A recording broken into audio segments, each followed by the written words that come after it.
Welcome back to the Sounds of the Baskerville. I'm with Chris Baskerville, the Hound. How are you, Chris? Good afternoon, James. Yeah, good afternoon. It's not an early morning start this time. And so, an auspicious occasion where today is the 100th episode Unbelievable. of the Sounds of the Baskerville. So, when we sort of talked about what this show would look like, you thought, well, why don't we put a face to a name? So we've got a vodcast going on. So we've got Will and Jocelyn here in the background making us look as good as is possible. Oh, I now have deep regrets. Anyway, I think we've got faces for radio. Faces for radio. But so I thought we talked about what would we do, on our 100th episode, and one of it was to sort of celebrate some of the stories and feedback and some of the things that people have given us over the time and some of the yarns you've told and some of the lessons learned. So So I did what most people do these days and fed it into AI. And so what were the top 10 sort of things we talked about? And it's pretty consistent with what you'd expect, which is unusual for AI. It didn't sort of mention things that we hadn't talked about, like, Napoleon's invasion of Russia. Europe. Yeah, so that was good. So that was helpful. We didn't talk about that specifically, but and also what we've done over the 5 seasons that we've done, and so it's been quite an interesting journey. It sort of started off with if you sort of start about what you thought you wanted this to look like, would be the best place to start. Yeah, to be honest, I had no idea, James, to be frank. I think we were bored, lonely, and it was middle of COVID. Yeah. And we thought, what the hell, let's just start taking our stories out of our heads and putting them somewhere. And I think putting them somewhere that you could do something with them, isn't that the idea? Because I think about, if you distill all the knowledge that you as a liquidator and trustee in bankruptcy have got, you've kind of seen all the stories, haven't you? You know how things went wrong, or you've seen how they've gone wrong. Wouldn't it be nice to turn that around?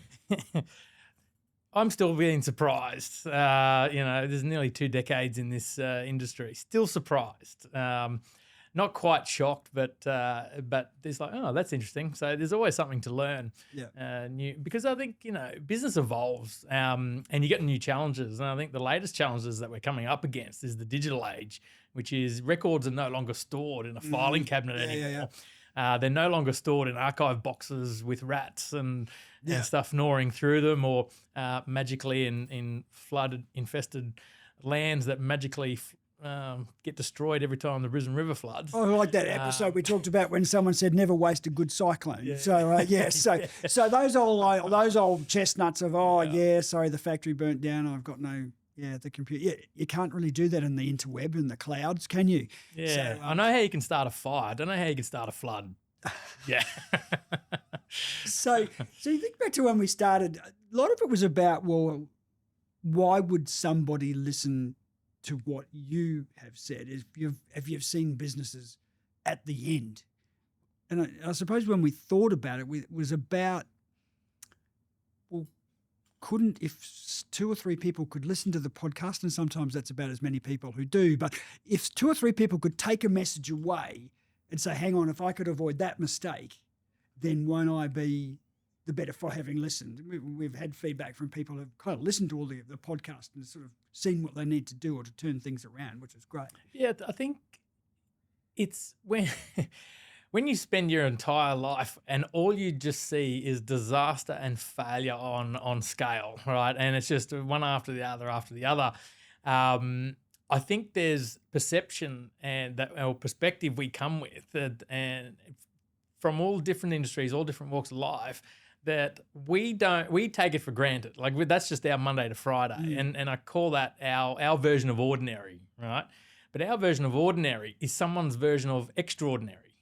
And I think that's the interesting part, is that if real business owners actually listen to some of the crazy stories that we're involved in, maybe they take a lesson out of that and maybe redirect how they operate their own businesses. It's an interesting point you raise, because like we talk about those kind of seminal events, death in the family, or a marriage breakup, or like moving house, things that are quite significant. Surely a business failure would be one of those really quite critical turning points in your life, where you're kind of almost that sliding doors crossroads moment? Is that some of what you're talking about? It is catastrophic if you're going through it for the first time. Yeah, okay. When it's your third time, Right. uh, That's something like a when it's your frequent third flyer. time, Okay, it's kind of right. like this guy's destined to do something really big, because if you have stuffed it up 3 times, surely the formula is becoming clearer and clearer.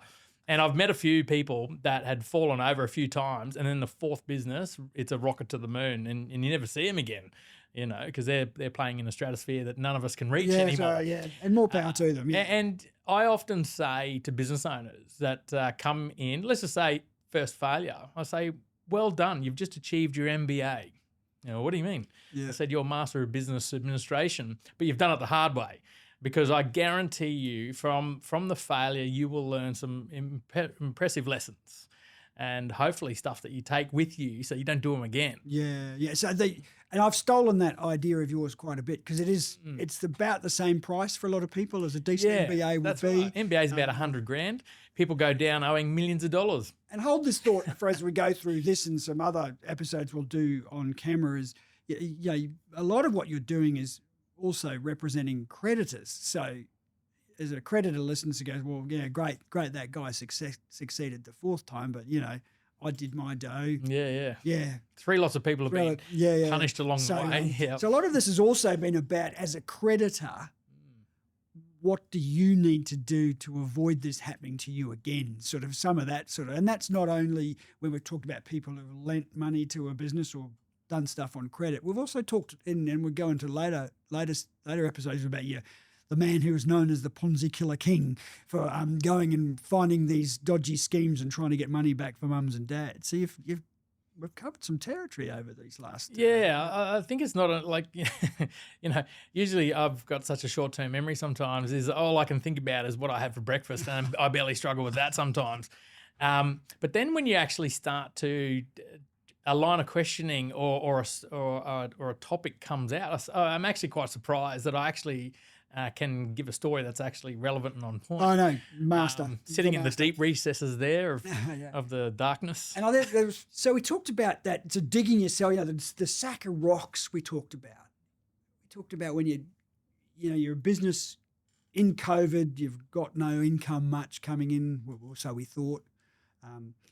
You had this sack of rocks of accumulated debt, and then we thought there was going to be things like zombie apocalypses. Remember that? We were spectacularly calling the fact that there was going to be all these businesses were going to die, and it was going to. I think the adequate word was train smash, which is as soon as I saw factories in China shutting down, shipping and imports shutting down, businesses forced lockdown, I thought it's going to be a train smash. And I thought, I'm going to start looking for waterfront property now, and I want a 42-foot boat. Yeah. Because I was planning ahead that all this money would fall from the heavens, and the exact opposite became true. That's right.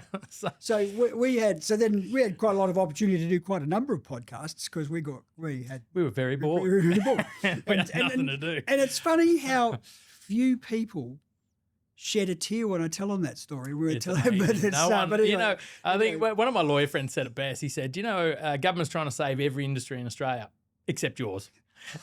Which is basically, we don't care about the insolvency industry. In fact, we're actually happy if you guys are quiet, because then it's obviously a reflection that we might be doing something positive. And so to that end, I think what is the valuable lesson learned for our perspective is the government's response. And so no one could see what they would do. They'd literally just change laws to suit the effect, and then just tip in half a $1 trillion. Yeah. Just a small amount. It's a small amount, and it's still there on the national debt. But and don't get me wrong, drastic times call for drastic measures. But what we did talk about a lot is, well, what is your job and why is it important? And we did talk about the fact that it is unfair if you're running a business and somebody else who you're competing with isn't paying the wages properly, isn't paying the super, isn't paying the GST, and then can undercut you. That's wrong. Yeah, that's right. So that's correct. It gives an unfair advantage, and that's one way to look at it. But the liquidation and trustee profession is a very ancient profession. It looks very modern now. I mean, we're in new suits and we're playing with AI and computers and recordless offices now. Yeah. But it's a very ancient profession, which is basically this concept that you owe someone money and you have not paid, a third party has to enforce whatever the rules are about getting that money back. But that goes back, millennia. And we've talked about the fact that, and you're a very positive spin on it, we're not putting people in jail or until they pay their debts like they used to. Yeah. I think we abolished that about the 1860s, somewhere around there. Because you do want to encourage risk. Yeah. You do want people to take Well, risk. that is a free market economy, is one where someone is willing to take a calculated risk, throw some resources at it, and we're going to roll the dice, and we either make it big or we completely bomb out, because success breeds success. So the more people that are successful and showing other people how to become successful, the more you lift a whole squadron of people to do the same. As soon as you suppress that entrepreneurial spirit, and as soon as you suppress that want and desire to become successful by offering no incentive whatsoever, you end up with, communist, fascist style regimes, and that we all seen in history what that does for economies. Another bit of a theme that's coming out too is the pressure on small business. So that with the requirement for STP and the single touch payroll, and then pay as you go super, and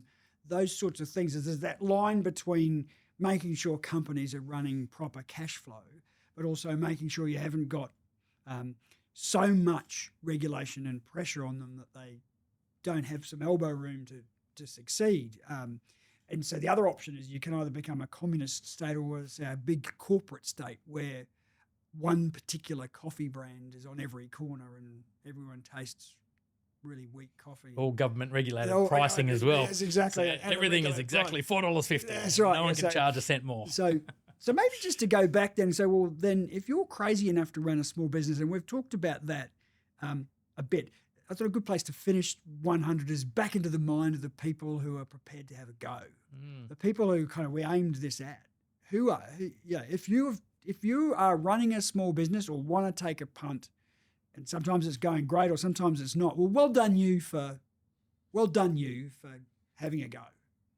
That's what we kind of celebrate. But there's times when you've got to call it a day, and we've talked about this a lot, about why people wouldn't, why people keep going after that time when they should stop. Australia's good because it's relatively low bars to entry into business. If you want to start a business today, go for it. If you want to start a company today, go for it. Yeah. Cost you a couple of $100. Like there's nothing out there. So there's no real major restriction there. Access to capital is reasonably easy. If you've got a good idea and someone's crazy enough to throw money at it, there's money there, right? The problem is, and this is the tipping point, is that if going into business, it doesn't work and all you're really doing is causing financial harm on other people, then our laws basically say you have a duty to stop that. So in other words, have a crack, shoot for the moon, but at some point where you don't have the resources to meet your financial commitments, you've got to pull up stumps. But that's easy enough for you and I to say. So it's pretty invested. So many, we've talked about this many a time. A lot of people say, what do you do? We say, well, I'm a plumber, or I'm an accountant, or I'm a lawyer. Like, I'm a thing, and their company is the thing. Like, I own my own company. I'm a business owner. Yeah. Or they intertwine it with themselves. That's right. So. And then even worse, they intertwine their personal and company finances. Oh, yeah, that's a trap for young players. Yeah, exactly. So you think of it, I suppose we've talked about this so many times, and if there's a lesson of the 100, it's do we celebrate those people for having a crack, the ones that are having a good, honest go?